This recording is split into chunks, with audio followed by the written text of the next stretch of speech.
In today's video, I'm going to teach you how to build websites and landing pages with Notion. Start by opening your web browser and heading to notion.com. Sign into your account or create one if you're new. Having an account gives you access to all of Notion's tools and features you'll use throughout this process.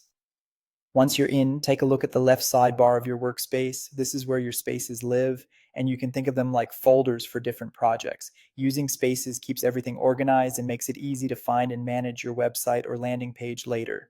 If you already have a space you'd like to use, select it. If not, create a new space dedicated to this project so all related pages and assets stay in one place. Inside that space, click the plus button to create a new page for your website or landing page. When you're prompted, choose Empty Page.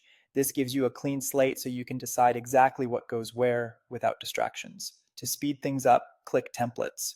Browse through Notion's template library and pick one that closely matches your goal, whether that's a personal site, a product launch, or a simple promotional page. Templates are a great way to get a structure in place quickly without starting from zero. After you've chosen a template, click Add to insert it into your space, then go back to your workspace to view the layout. Click See Template to open it and start customizing. Replace placeholder text with your own copy, adjust colors to match your brand, and add images that support your message. Keep your headlines clear and your call to action prominent so visitors immediately understand what to do next. If you prefer to build everything from scratch, click New and select Create a Template. Use Notion's blocks and layout tools to design your page exactly how you want.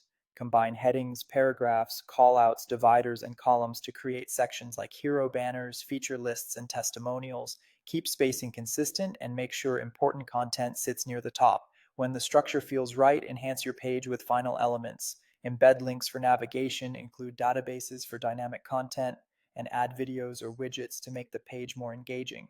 A few well-chosen embeds can improve the experience without cluttering the design. Take a moment to review and refine. Tweak spacing, tighten your copy, and make sure your visuals are cohesive. Notion makes it easy to update and expand your page as your project grows so you can iterate anytime. Once you're satisfied, your Notion page is ready to function as a website or landing page. You now have a customizable, organized, and collaborative platform you can reuse for future projects. And that's it. If you found this tutorial helpful, don't forget to like this video and subscribe to my channel for more Notion tips and tutorials.